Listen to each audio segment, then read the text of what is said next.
what I shall try to do is to decipher the reality and the geopolitics of this region, which is in the map. The Arab region, the Arab system, and the Middle Eastern system. The difference between both is that the Arab system encompasses 22 states, from Oman to Mauritania, 22 states. What I understand by Middle Eastern system is that I include Iran, Turkey, and Israel, who are not Arab countries, but who are significant players in the geopolitics of the region. So I shall try to be, without going too much into details, to be didactic by offering you a synthesis of the transformation of the geopolitical landscape of this region in the last 40 years. In other words, I want to understand where do we come from in order to see where are we heading for. This is particularly a tendency among journalists, among many people who try to understand the present time, the present system, deconnecting the system with the past. Now, the present is not orphan. El presente no es huérfano. Without the recourse of the past, you cannot understand how the system functions and how the geopolitics is organized around the core states of the system. Now, if we speak about the Middle East, letting aside the Maghreb countries, which is not my purpose, let us concentrate in the Middle East, from Egypt to the Arabian Peninsula, to Iran, Israel, and Turkey. And let us examine how the geopolitics of this sub-regional system evolved in the 40 last years. If I had to write a book, another book, I shall title it a book in geopolitics. I will choose the title 1979, The Geopolitics of the Middle East. Somebody can tell me why did I choose the year 1979? Because this year has been a momentous, an epochal period in which the Middle East has been transformed drastically. Why? What happened in 1979? First of all, we had the Khomeini revolution in Iran and the toppling of the Shah Iran, who was an ally, a staunch ally of the West for many decades. So we had the religious Khomeini-led revolution in Iran. This has been a major event in the Middle Eastern system in that year. 1979, we had the peace agreements between Egypt and Israel. This was the first peace agreement between an Arab country, which is not a minor country, but a major country in the system, and Israel. And it was a unilateral peace. Sadat, at that time, did not consult with his fellow Arab countries, and he unilaterally visited Jerusalem, negotiated under the chairmanship of President Carter a peace agreement, and then signed the peace agreement, which is called Camp David Agreement. Well, this is a major shift in Arab politics, because the most important and the most populous Arab state has decided to work, to act unilaterally with regard to a major issue, which is the Arab-Israeli conflict. And this will have significant impact on the geopolitics of the region, and this impact can be seen until now. Third element. The Soviet Union invaded Afghanistan in order to assist, to help the communist government in Afghanistan. And this will trigger a sort of proxy war between the two big powers, the United States and the Soviet Union, but with the mediation of Arab Muslim militants who have been called the freedom fighters at that time. Fourth element. Saddam Hussein came to power in Iraq, toppled his cousin, and seized power in Iraq. And he will stay with a firm grip on power in Iraq from 1979 until his death after the American invasion of Iraq in 2003. So our region witnessed in 1979 significant changes, geopolitical changes, which will affect the power relations between the different core states of the region. What are the different core states? What are the most important states in the region who exercise significant power in the sub-regional system? You have 4 Arab states: Egypt, Iraq, Syria, Saudi Arabia. And you have 3 non-Arab states: Iran, Israel, and Turkey. Now, my hypothesis here is that in the last 40 years, Arab nationalist movement has lost, and non-Arab states have won. Israel, Iran, Turkey, while most of the Arab states have been debilitated and weakened. As a matter of fact, Saddam Hussein will be killed, Mubarak will be toppled, Syrian regime is on the brink of collapse, and the only country which is still persisting and faring well is Saudi Arabia.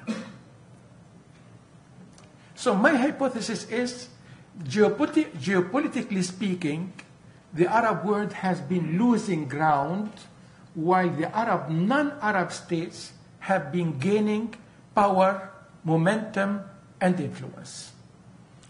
How did we come to this situation? Let us take decade by decade what happened since 1979. I told you that in 1979, Sadat has signed a peace agreement with Israel without consulting with the other Arab countries. So what was the reaction of the Arab countries? They just severed relations with Egypt. Egypt has been marginalized in the Arab system. The Arab League has been expelled from Cairo and has been set up in Tunis. And Egypt has been neutralized by Israel. The most important and the core issue in our region is the Arab-Israeli conflict. And this has been the leitmotif and the mobilizing factor in what we call in the Arab nationalist movement. Now, when Sadat signed that agreement with Israel unilaterally, he put himself outside the Arab consensus, and he had been marginalized. The impact of the agreement with Egypt from Israeli perspective is that Israel has been capable with the Americans to neutralize the core state in the Arab system. The core state, the central state in the Arab system. You must understand, my dear friends, that Egypt, since 1952, has been playing a significant pivotal role in the Arab system. everything was evolving, revolving around Egypt. Egypt, with Nasser of Egypt until his death in 1970, has been a core state. Nasser has been considered not only as Egyptian leader, but an Arab leader. And now, when Sadat succeeded Nasser, he totally reoriented Egyptian policy toward the Americans, started negotiations with Israel in order to recover the Sinai Peninsula, which was occupied by Israel in 1976. Then the Americans and the Israelis succeeded in marginalizing Egypt in the Arab system, and this will weaken the Arab system, which will become, in the 80s, a system without captain and a rudderless system, un système sans boussole. He just lost the leading country in the sub-regional system, which is Egypt. You see how the Camp David Agreement has a geopolitical impact on the whole system. Second element, the Khomeini-led revolution will topple the Shah of Iran. By doing so, America lost a significant ally. It won an ally in Egypt, and it lost an ally in Iran. Now the whole system of the Middle East was organized on a sort of dual pillar, Iran and Egypt. Now Egypt which has been pro-Soviet during the Nasser era, has become, through the Sadat era, pro-American, an ally of the United States. And when Sadat has been assassinated by a Muslim radical in 1981, he was succeeded by Mubarak, who just followed suit and did not change one single iota of Sadat policy. And Mubarak remained in command, in control of Egypt since 1981 until 2011, when he was toppled by the peaceful revolution of Egypt. So the Khomeini-led revolution has toppled the Shah of Iran. So America has won in Egypt and has lost in Iran. And the Middle East system, which was based on the dual pillar, has been totally disrupted as a system. Third element, the war between the United States and the Soviet Union in Afghanistan. From American perspective and Western perspective, the invasion of Afghanistan by the Soviet Union was considered as a strategic breakthrough to the advantage of the Soviet Union. And the Americans couldn't tolerate Soviet presence in what was called the American Reserve. But the Americans could not confront the Soviet Union directly, because two nuclear powers do not fight frontally against the other.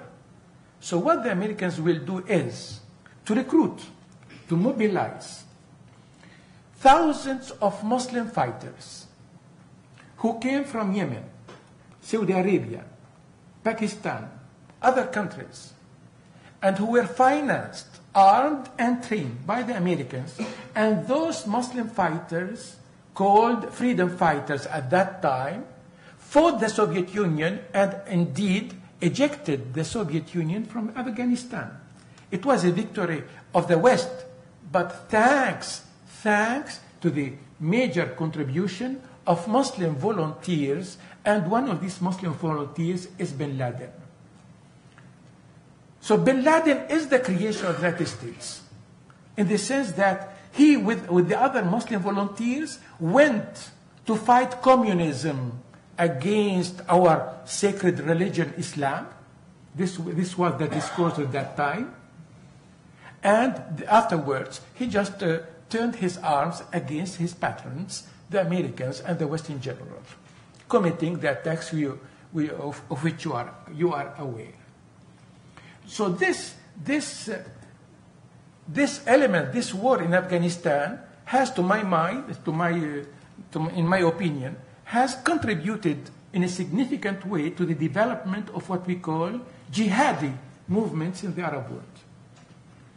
It was not the major cause, but it was a contributing factor to the development of jihadi and radical Islamism. As a matter of fact, Al-Qaeda still exists, whether in the Maghreb, whether in the Sub-Sahara, and whether in the Mashriq. See what Al-Qaeda is doing today, even in Syria, under the eyes of the world. Turkey at that time remained silent. It was not interested in renovating, re-establishing its economic, political, and diplomatic ties with the Arab world. As a matter of fact, since the Ataturk revolution in Turkey, the relations between Turkey and the Arab world has been marked by tension and frustration. The Turks always considered the Arabs that they have betrayed Turkey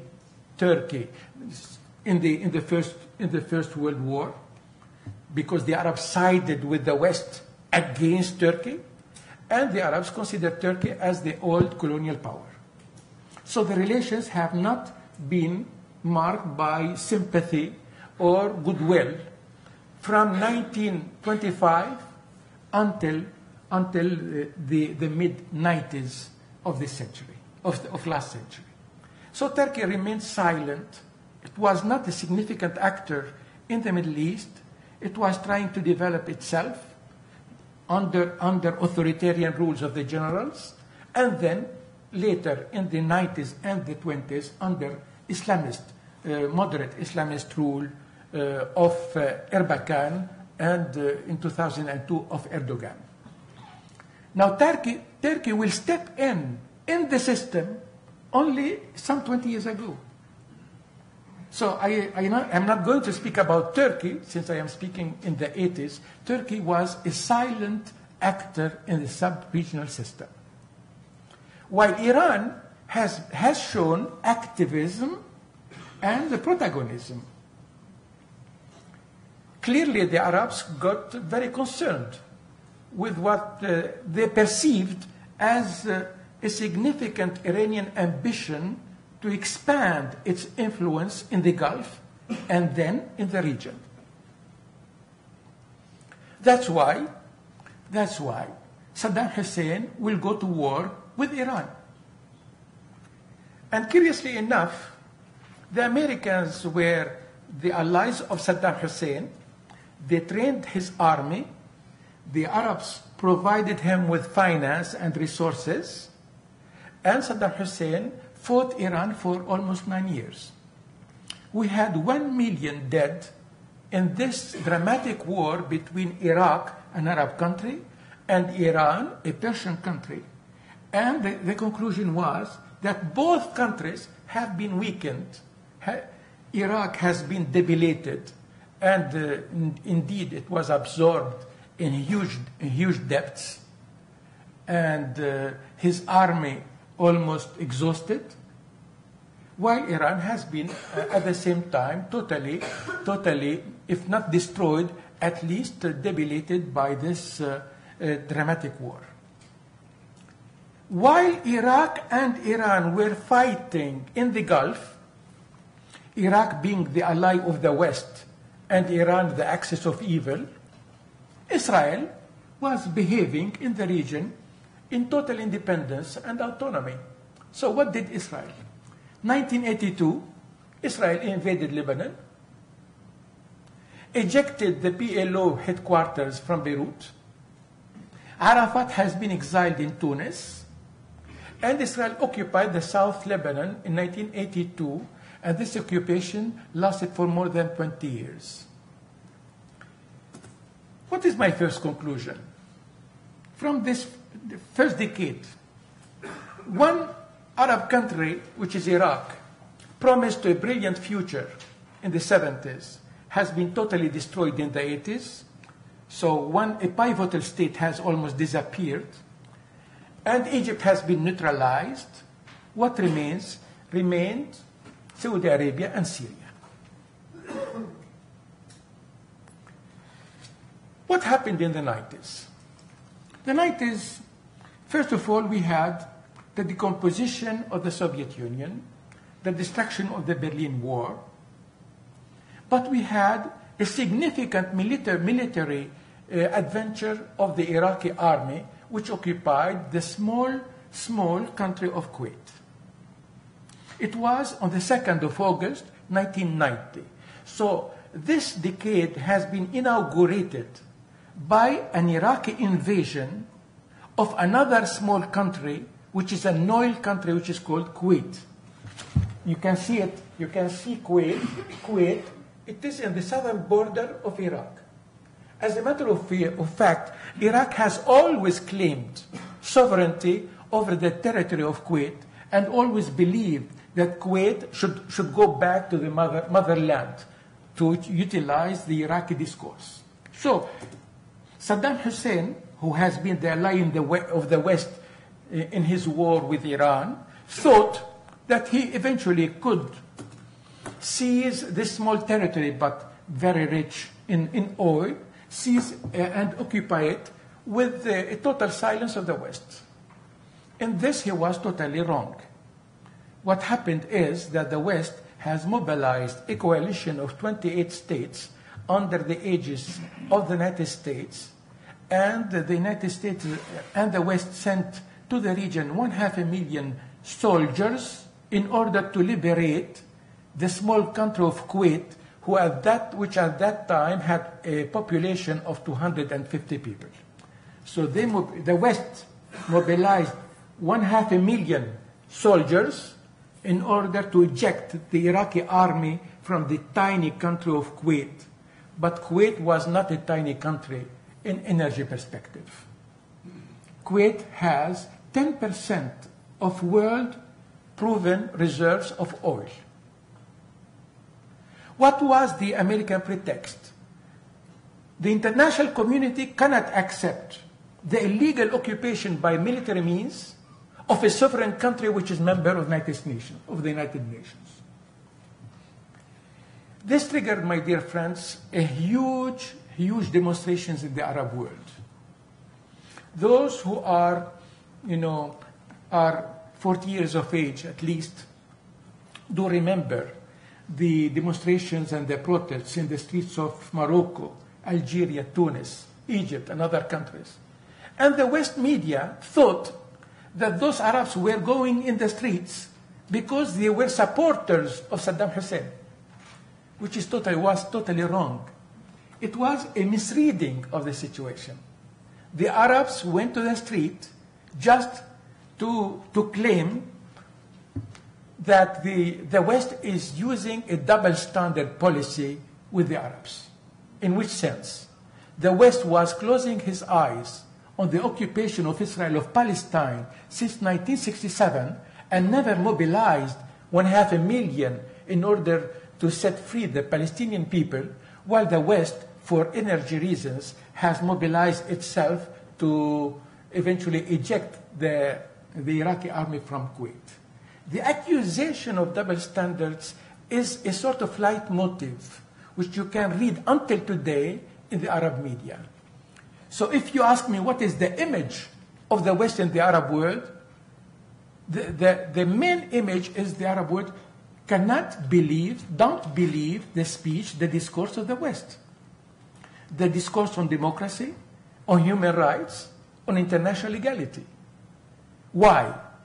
Because they use the international legality and these values in a double standard manner. You see how the Kuwait occupation will distance the Arab world from the United States. And as a matter of fact, the anti-American popular sentiment has been increasing dramatically. All the polls which we had in the 90s and the year 2000 reveal that even in countries which consider themselves as allies of the United States, popular sentiment is totally anti-American. Anti-American because of double standards, anti-American because the Americans have utilized Islam for their own purpose when it was necessary, and have denigrated Islam. It was unnecessary and anti-American because of the total support of the United States to Israel, which is in Arab eyes an occupying power. Until now, Israel is occupying Palestine and the Golan Heights since 1967. So the war of Kuwait has determined the fate of Iraq. As a matter of fact, later, an embargo will be imposed in Iraq. And more significantly, in 2003, President Bush will just invade Iraq under false pretexts. Arms of mass destructions. This was the invoked reason for the invasion of Iraq. What was the conclusion? The Americans came with a project which is called Greater Middle East or Broader Middle East, according to which the authoritarian systems in the Arab world are feeding anti-American sentiment, at the same time are fueling radicalism and jihadism in the Arab world. So the Americans launched the war on Iraq in 2003, utilizing the pretext of arms of mass destruction, which would be in possession of Saddam Hussein, and in a sort of strategy called at that time the creative destruction. What means the creative destruction in American perspective? That we are going to destroy this authoritarian, militarist, nationalist, Arabist regime of Iraq in order to start a new era in Iraq in which an Iraqi democratic government will, by a domino effect, democratize the whole region. This is called the creative destruction. What happened, my dear friends, is that Iraq has been totally fragmented, totally destroyed, and now in Iraq we have a government, elected government, which has a leaning towards Iran, which is a Shiite government, which has marginalized the old actors, Iraqi actors, mainly the Sunni population of Iraq. Here, let me be more explicit. Iraq is a country which is, first of all, an oil country. It used to produce 5 million barrels a day, which is a huge quantity of oil. It was a rich country before its war with Iran. I visited Iraq with my director of my university, with 30 professors of my university in the 70s, and I remember the director saying to me, when he visited the universities and the laboratories, research laboratories, labs, Bichara, this country will be, in 20 years, the motor, the engine of Arab development. What happened in the year 2000 is that Iraq has been fragmented in three parts. The vast majority of Iraqi people are Shiite, which means that they are leaning towards Iran. The central part of Iraq is dominated by the Sunni population, and most of the Arab countries are Sunni population. In the north, you have Kurds. One consequence of the war in Iraq is that the Shiites dominated the political system through elections. And this led to the marginalization of the Sunni population of Baghdad and the countries and the cities around Baghdad. And the Kurds almost acquired a sort of formal independence, informal independence within a federal government of Iraq. Since this Sunni population believes that it has been left aside and that the government does not cater after its needs, they are launching attacks on the Iraqi central government, which is not heeding their demands. And nowadays, the Iraqi government is engaged in a war against the cities which are populated by the Sunni population. So in spite of an Iraqi democratic system in Iraq, which would eventually proliferate by a domino effect on the whole region, influence the whole region, we had a fragmented and ruined country which is exposed to violent terrorism every day. And we counted in the last month of January more than 1,000 killed in Iraq. This what the Americans imagined a democratic state of Iraq. So I told you that in the 80s, Iraq has been already debilitated and weakened. In the year 2000, it has been totally ruined and fragmented. As a matter of fact, this is the situation. And the Arabs lost a major country, a pivotal country in the Arab system, which is Iraq. So we find that Egypt has been neutralized and marginalized. Now you see that Iraq has been totally fragmented and exposed to continuous attacks and violence, tragic violence. What happened to Saudi Arabia and Syria? Saudi Arabia remains probably the most conservative, fundamentalist country in the region. But it is the richest. In the sense that Saudi Arabia produces every day the equivalent of the production of the United States, which means 10 million to 11 million barrels a day. This means that in energy sector, nobody, the world economy cannot do without Saudi Arabia oil production. And Saudi Arabia has been a staunch ally of the United States since 1945, when President Roosevelt met the king of Saudi Arabia at that time, as Saud, and they agreed that the Americans will protect the kingdom, and the kingdom will produce oil in significant quantities in order to satisfy the needs of the world economy. And this alliance has been unshattered for many, many decades.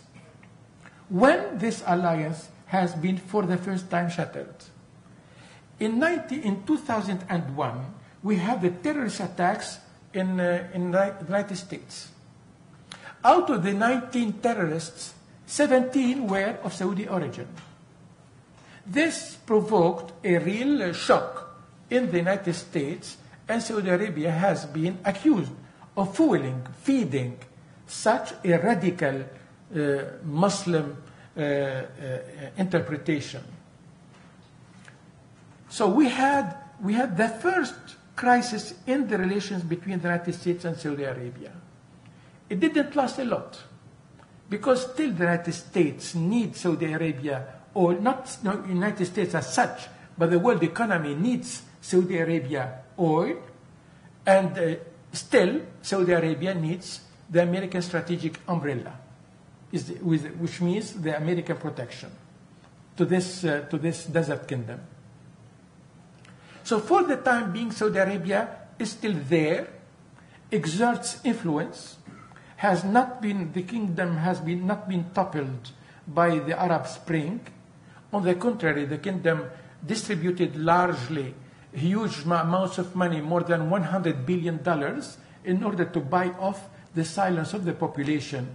But for how long? So for the time being, Saudi Arabia remains unshattered, but its fate is unknown, because social problems are there. The conservative fundamentalist ideology, which feeds the kingdom of Saudi Arabia, is provoking resistance within Saudi Arabia and within the Arab regional system. But Saudi Arabia does not exert leadership. It has influence. And we in the Arab world, we distinguish between the two words, the two concepts. A leader is not somebody who exerts influence. Al-nufud wal-qiyada.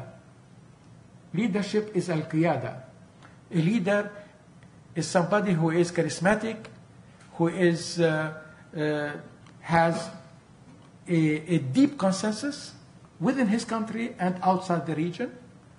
He can show the road of the future.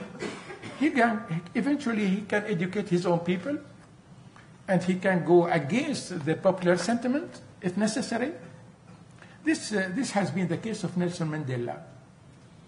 And if you see the film on Nelson Mandela in Spain, which I really advise you to see him, one of the main reasons of the conflict between him and his wife is that he wanted to be a pragmatic president.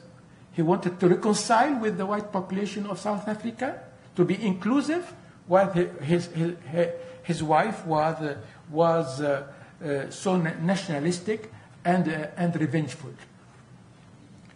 So Nasser was a leader. The king of Saudi Arabia can never be a leader in the Arab world. First of all, because he doesn't gather the sufficient consensus within the country itself. And secondly, he has not the esteem and the admiration of the Arab population at large. So what does Saudi Arabia is to exert influence through finance, through diplomatic support. That's all.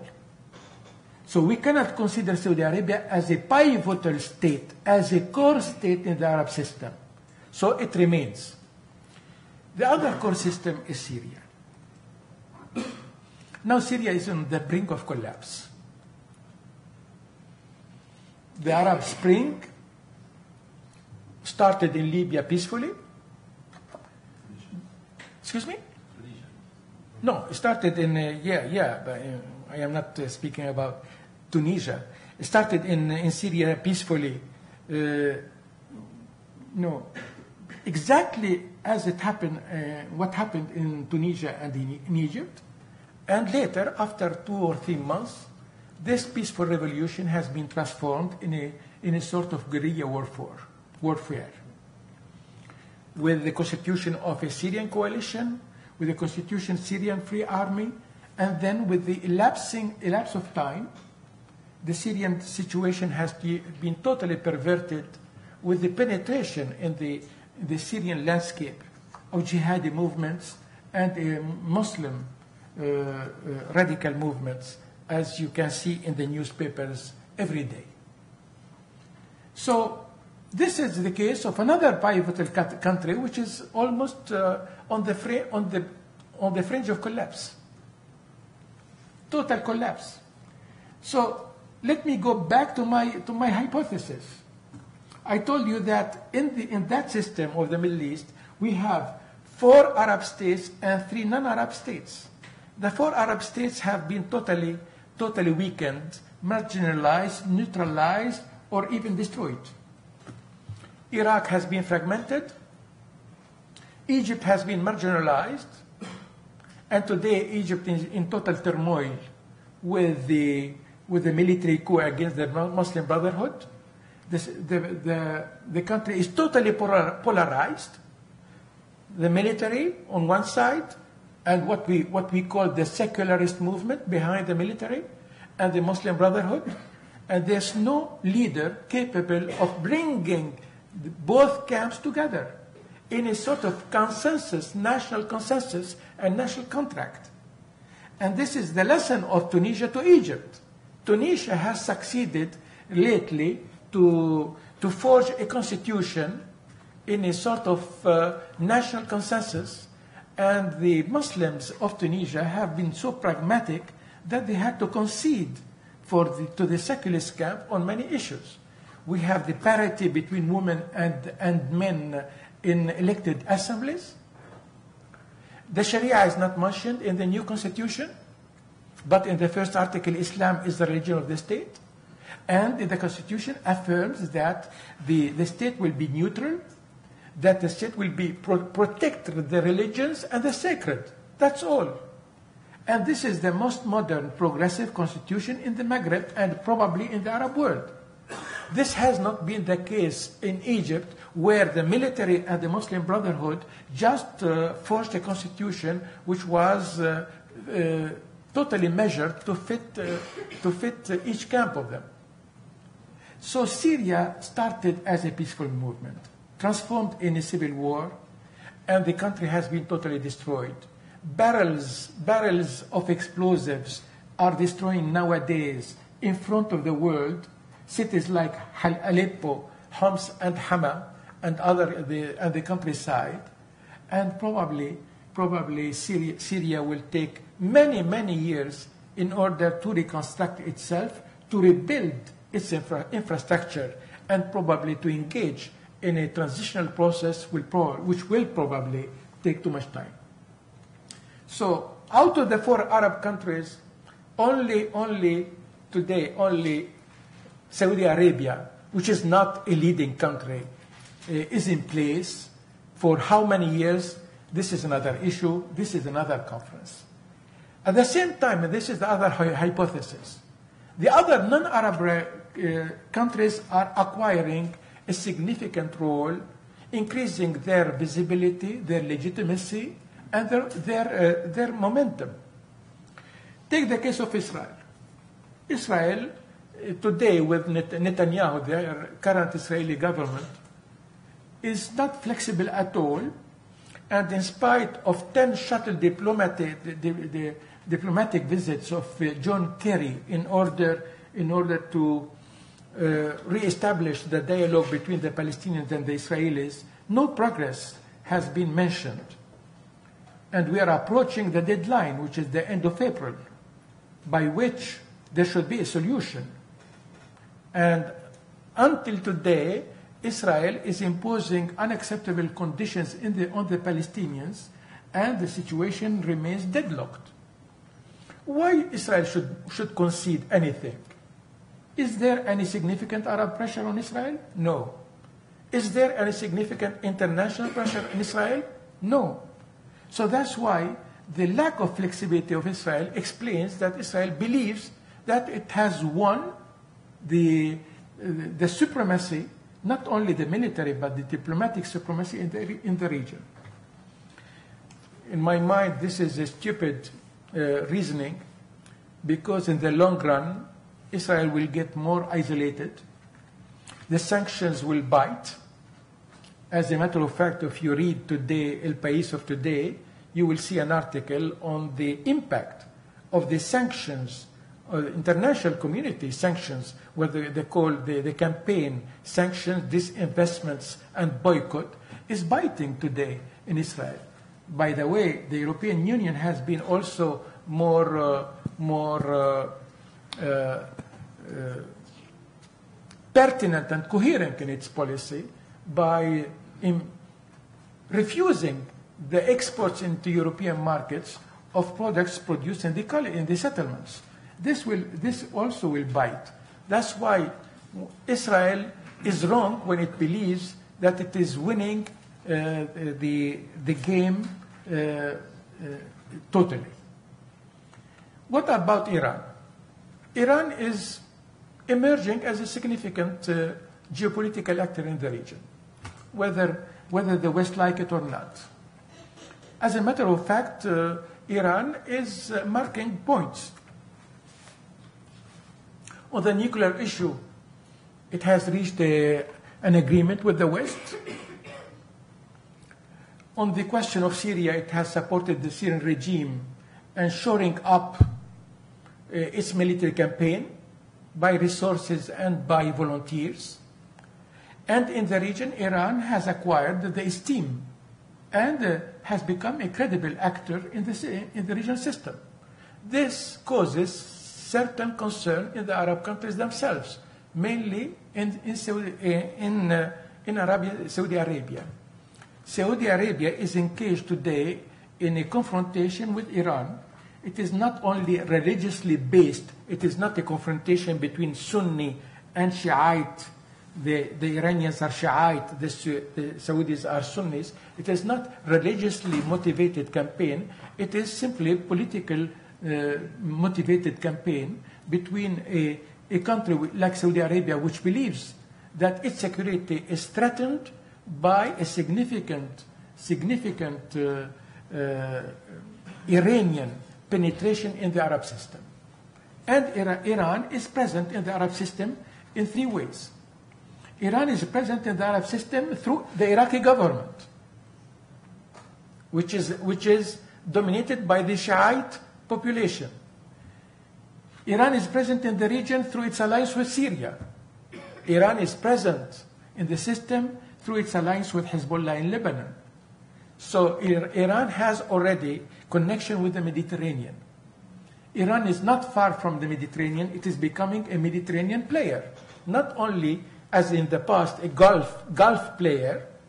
It is a Mediterranean player through this what has been called the Shiite axis, going from starting from Tehran, Baghdad, Damascus, and Hezbollah in Lebanon. So Iran is acquiring significant credibility and visibility. Obviously, Iran is the winner of the geopolitical landscape in our region. The other winner is Turkey. Turkey, as I told you, for many decades has been at fuss with the Arab world, mainly with Syria. Three conflicts oppose Turkey to Syria. First of all, there is a region in Turkey, in the southern Turkey, which is called Hatay, but which the Syrians called Alexandretta, and this region has been given to Turkey by the French in 1939, and Syria never recognized this secession of what the Syrians call a Syrian region of Alexandretta. Secondly, Turkey is obviously dominating the water issue in the region.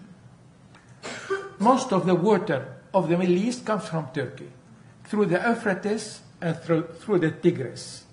And Turkey started some 20 years ago building huge, gigantic dams upstream in Turkey itself, which is called the GAP, the Anatolian Development Project.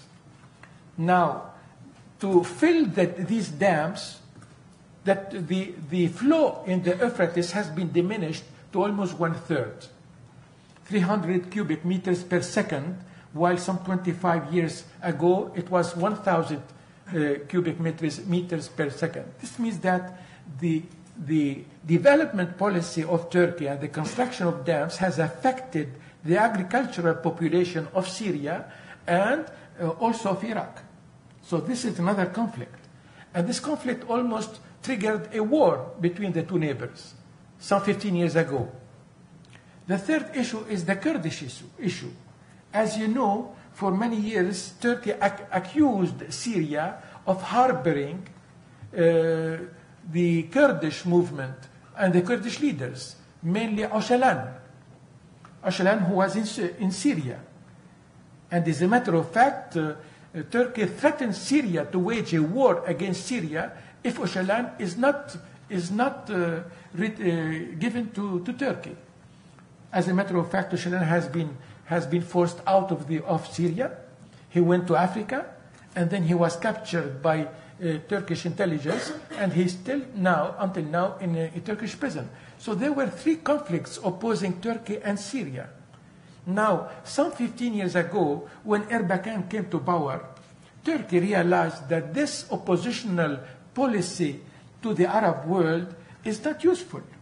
Not geopolitically, it does not deliver geopolitically, it does not increase the power of Turkey, and Turkey misses vast opportunities on the in the markets of these regions, emerging markets of these regions.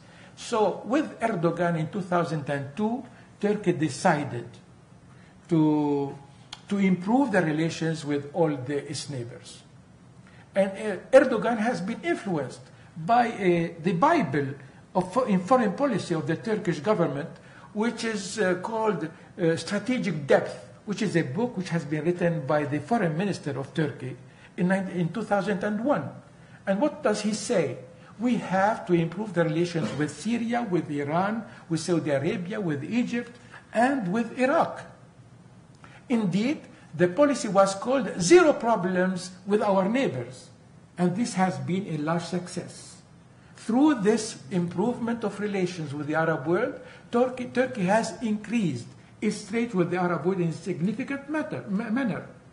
From $2 billion to $25 billion in last year, which means that a quarter of Turkish trade is done with the Arab world, while half of Turkish trade is done with the European Union.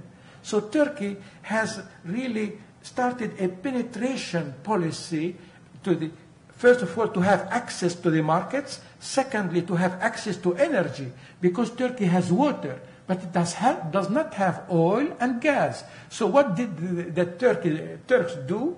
They constructed a gasoduct flowing gas from Iran through the Turkish territory. This triggered an improvement, significant improvement in the relations between Turkey and Iran. As a matter of fact, the total trade between Iran and Turkey amounts to $10 to $11 billion.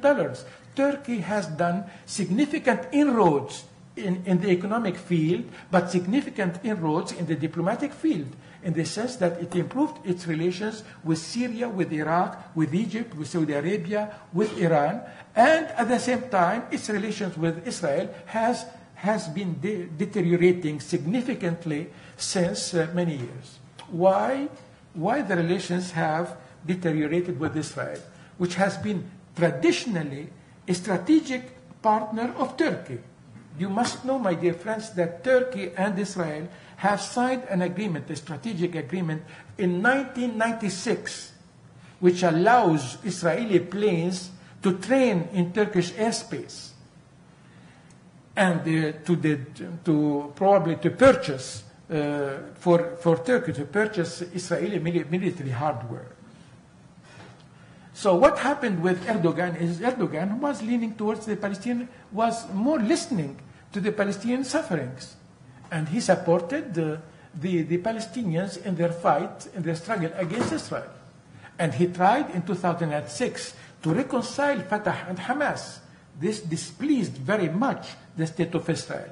And in 2010, he tried to disembark in Gaza humanitarian aid in a flotilla in which has been attacked by the Israeli army, and 9 Turkish humanitarian workers have been killed. This triggered another crisis with Israel, and the situation has deteriorated. So the policy of Turkey has been the following: improvement of relations with the Arab world, and at the same time deterioration of relations with Israel, which caused some certain concern in the United States, and which probably hindered the Turkish candidacy, the Turkish application to full membership in the European Union. Now, for the Turks, the European Union admission is the first choice. Nobody can deter the Turks from that choice. As a matter of fact, when Nicolas Sarkozy came with his Project Union for the Mediterranean in 2007-2008, he said, well, Turkey could play eventually a significant role in this union, but Turkey is not a European state. And this has been opposed by the Turkish foreign minister with a significant refusal and rebuttal.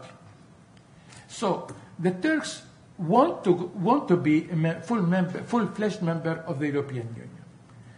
As a matter of fact, they started chapter by chapter to acquiesce, to integrate, to incorporate the European acquis in their legislation.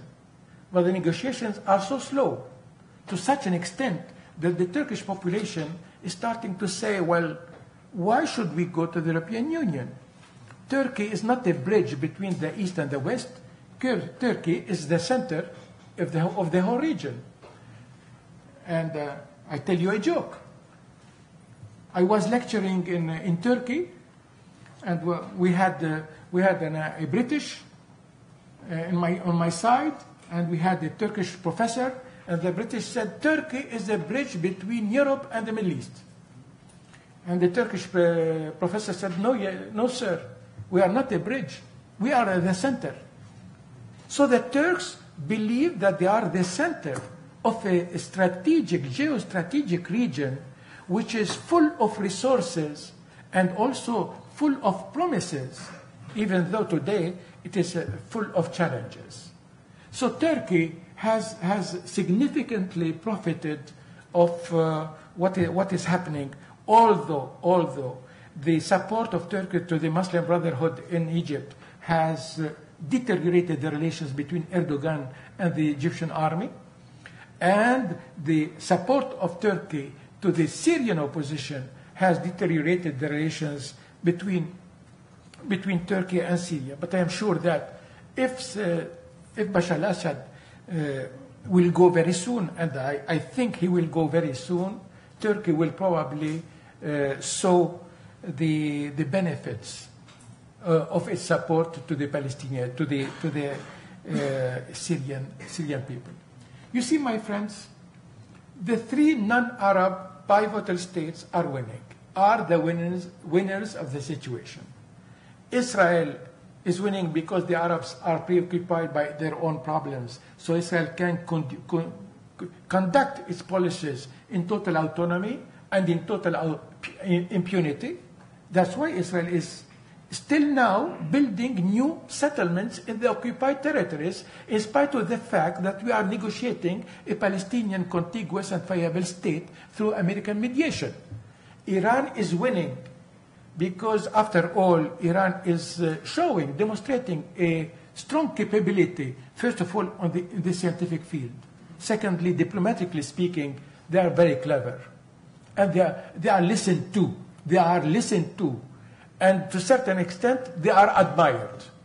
In spite of the fact that in the West, people fear the Iranian protagonism and activism, in the heart of many people in the West, Iran is more respected and listened to than Saudi Arabia, for example. While Turkey is also showing activism and significant interest in our region. What will happen in the future? This will be my final conclusion. Nobody knows what will happen in the future. But for sure, the Arabs will suffer a lot in order to reconstruct a significant sub-regional Arab system under the leadership of a pivotal state like Egypt. Unless Egypt settles its own problems very soon in a sort of consensual, inclusive policy and not polarizing policy, there's no hope whatsoever, first of all, to regroup the Arab world around a project which would be eventually a project of a new Arab system which will be based on democracy, on respect of human rights, and international law. Thank you very much.